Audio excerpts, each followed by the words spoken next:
And now, all of a sudden, this is all happening. What's his name? Christian Tobetchuk.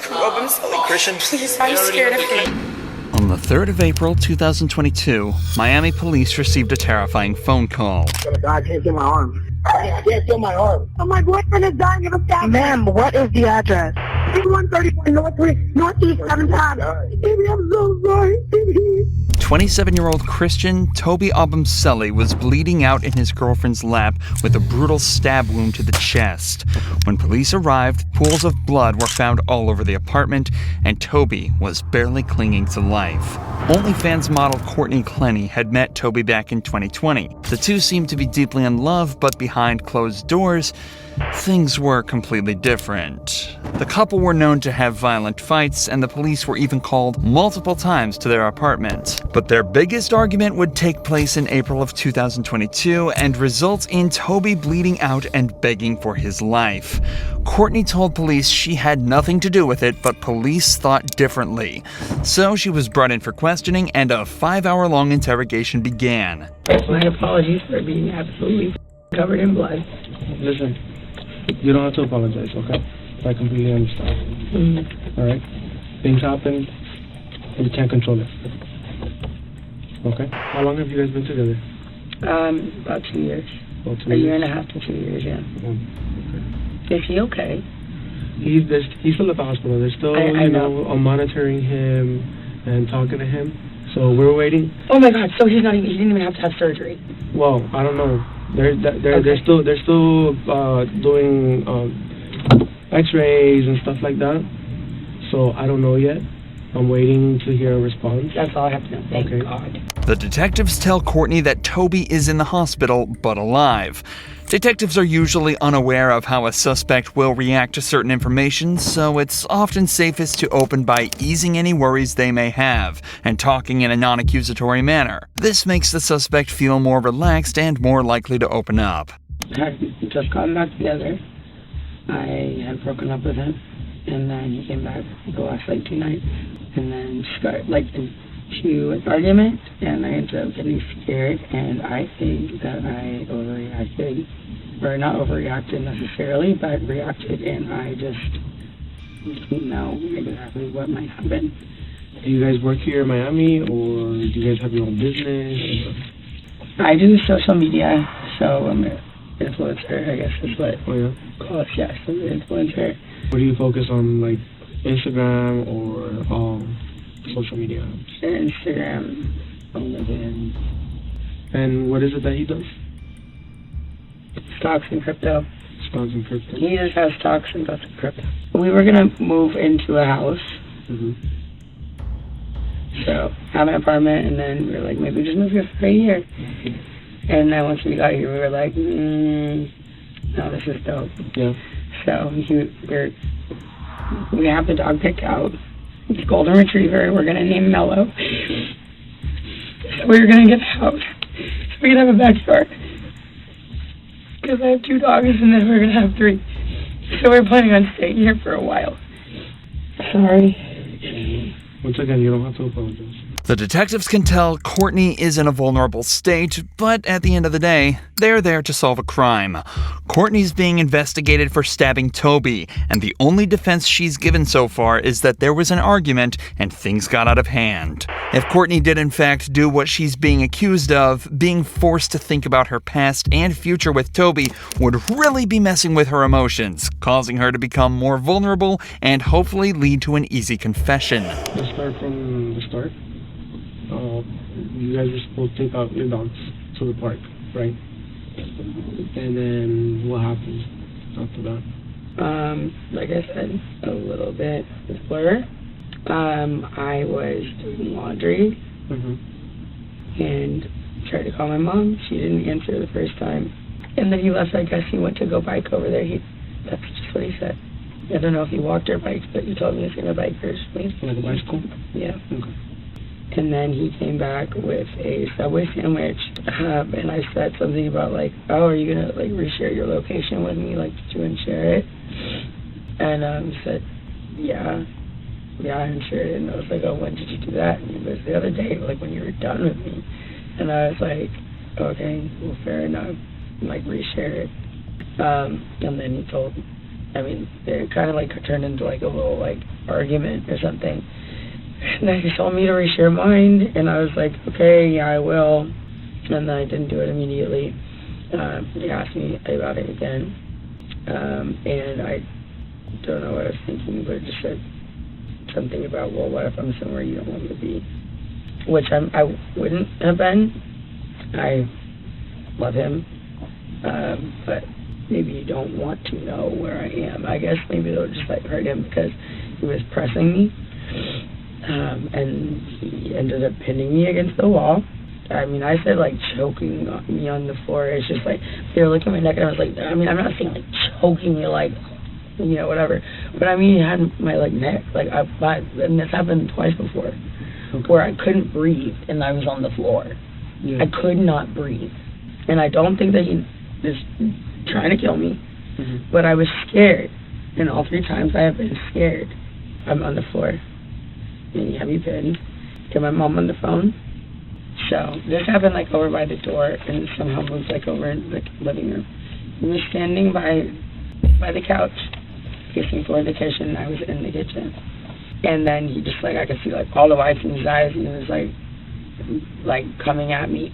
And so I grabbed one of these knives. My mom got me for Christmas. I grabbed one of them, and I was like, I swear to God, it was just like I grab and be like, don't come anywhere closer to me, because earlier that was happening 2 other times. I couldn't breathe. I'm sorry, I couldn't breathe, and it's very scary. And I just think like, just like this kind of thing where I was saying like, do you know if he's okay? If he's choking me and he's angry enough, he might this is different, I think. But if he's like choking me or like pinning me or something and I can't breathe, he might go too long. So I grab a knife, and I said, don't come anywhere closer to me. I had absolutely no intention of using it.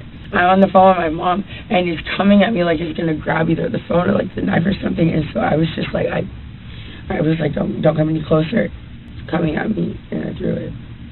And I meant for it to go. How far away was he? Well, I was by my fridge, and he was like by the edge of one of the chairs of the sofa. Like comparing to what 10 feet. I'm trying to think in my head. To recap, Courtney says that an argument started when the pair had both stopped sharing their phone locations that resulted in him pinning her against the floor and her retaliating by throwing a kitchen knife across the room, piercing him in the chest. Courtney also clearly states that her attack was in self-defense and specifically involved her throwing a knife 10 feet across the apartment that landed perfectly in his chest, causing him to bleed out and fear for his life. So then, you were by the fridge and he was by the couch? Yes, I was in front of the fridge. He was by the couch. Yes. And then behind my island. And then what kind of movements did he make at the moment? He was going to walk running up? At me. Running? Okay. Well, charging, aggressively walking, something. What was he doing? Like, was he doing something with his hands or? He had his hands up. I couldn't tell you exactly. Was he yelling at you at the time? Yes. Was that at the moment that he was charging you or earlier in one of the arguments? It was before he choked me. Yes, it was before he choked me. Okay. Or whatever.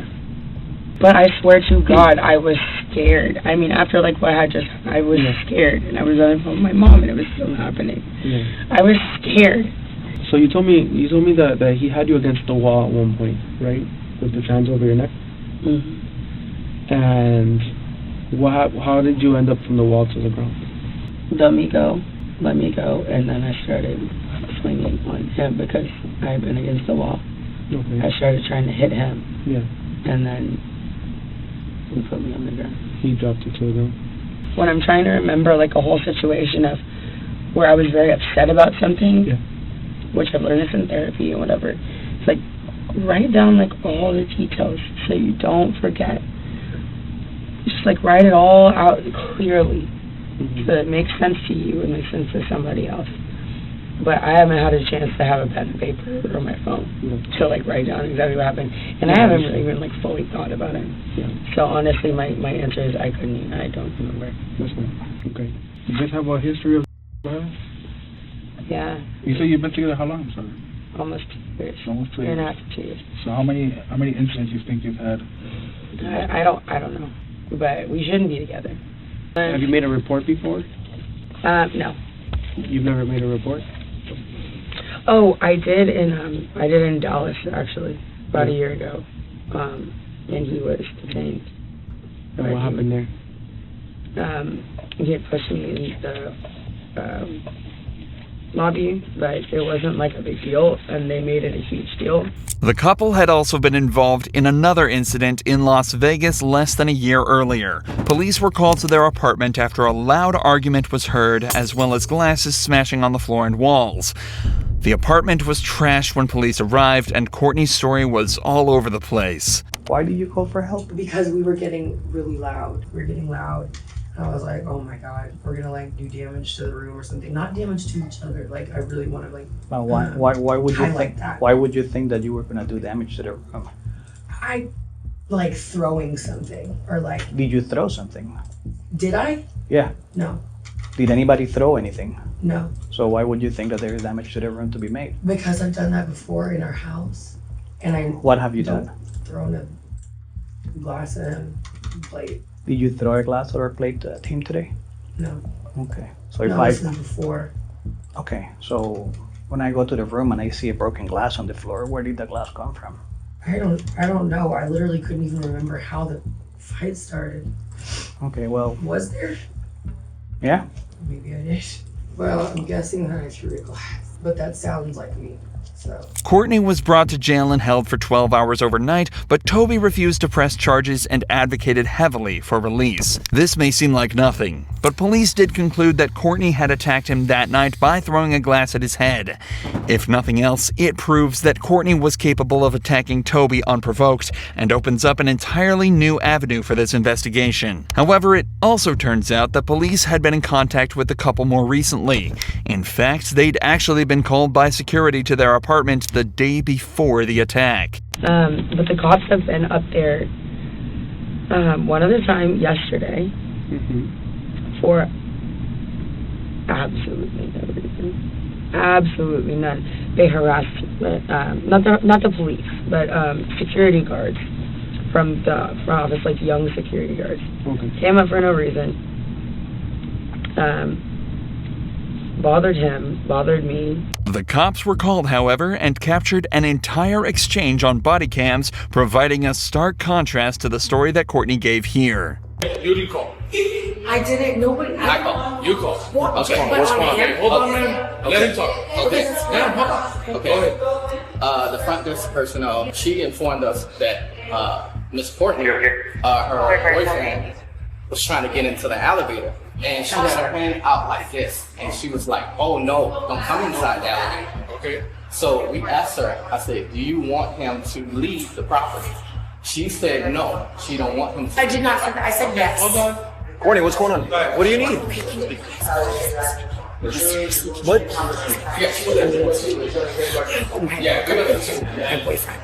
All right. So what do you want to see? I want a restraining order against Christian Rumselli. We don't issue those. Because Those no, I'm to serious. court. Can I do that? You Where have to can go I? to court. You have to go to Okay, but downtown. how can I make petition. myself first? Courtney is obviously extremely panicked in this footage and seems less concerned about any possible that she may have been sustaining and more worried about getting a restraining order before Toby can. It's also important to note that the building's security noticed her pushing Toby out of the elevator and screaming at him and mentioned absolutely no aggression coming from him. As the evidence mounts up, it's starting to get increasingly more likely that Courtney's whole self-defense story might be straying slightly away from the truth.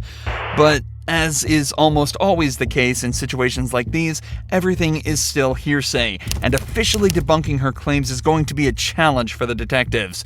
But after leaving her alone for almost an hour and letting her change clothes, they return to the interrogation room with some more news for her. So you're living in a nightmare right now, Yes. you know? I will feel so much better once they just say he's stable. Yeah. And I've been asking so and much. that's what we're waiting for. Okay. I mean, I feel like at the end, I mean, if he's not, that's a lot worse for me. So they've asked for an update, and I asked them for an update as well, so they're checking to see what's going on. Because they're... I don't know what I'm going to do. I don't know what I will do with myself if he's not okay. No matter what... I mean, I clearly can't be together. No matter what happens, no matter where this falls, right, it's out of our control. So we have to inform you that Christian did not make it. Okay. Unfortunately, the doctors did what they could. And Christian is dead. Yes. Oh my God. This is not real, right? Okay. No, there's no way. Christian died? Can I please have a hug? Am I allowed to do that in here? Sure. Yeah. Relax. You'll be fine. No. Calm down. Calm down.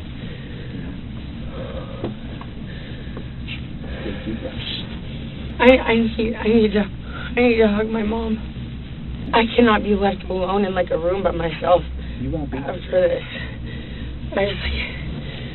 No, that's not true. That's not real, right? It is real. Christian is dead. Yes. They're not gonna lie. The last thing he ate was Subway. What I was saying to that other room, I said, God forbid, when like from far away, what if it had accidentally hit a little bit lower and he died? So we can't change what's occurred and forget him before. So just step by step.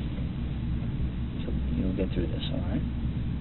It's easy to tell by the detectives' reactions that they're fairly convinced what happened was indeed self-defense. In fact, one of them was even talking earlier about how he's sure she'd be allowed home that night and that everything was going to be fine. So it obviously wasn't hard for her lawyer to convince them officially that she wasn't guilty and she was let off without any charges. But remember, the detectives weren't aware of any of the evidence mentioned so far. All they know is what Courtney told them. So as time went on, evidence started to mount up, and the Abumseli's case was starting to become stronger and stronger. The body cam videos started to become publicly available, and the true nature of her previous arrests came to light. There were also unflattering videos such as this one showing her drunk in public just days after her release. Yeah, and they're seeking justice. Anything, sir? Yeah, What? let's all videotape her. Right now, you should go. Yeah, you should go. Because you just killed her boyfriend. Yeah, you did. Yeah, and yeah. Yeah, okay, cool. Sure, people make mistakes and drink too much. But when you're seen acting like this in public just days after bawling your eyes out in an interrogation room, you don't exactly get painted in the best light. Just days later, footage secretly recorded by Toby was found on his phone displaying Courtney violently screaming at him, using aggressive language, hitting him across the face, and using racial slurs. You literally talked to her without telling me! Courtney, I was on a bike ride and she passed me and I said hi. You and Courtney are having a live chat. My bad, I forgot to tell you that. That doesn't make you to act and call me a You're Yes, thank you. Coming from Courtney, thank you. I want you to get away from me! So due to this and many other accounts stating that Courtney was well and truly the one, she was officially taken to court by Toby's family. This is where the final nail in the coffin was delivered by a medical examiner who'd observed Toby's body and come to a conclusion. Now, based on the information you received that the defendant was alleged to have thrown this knife, do your observations support that?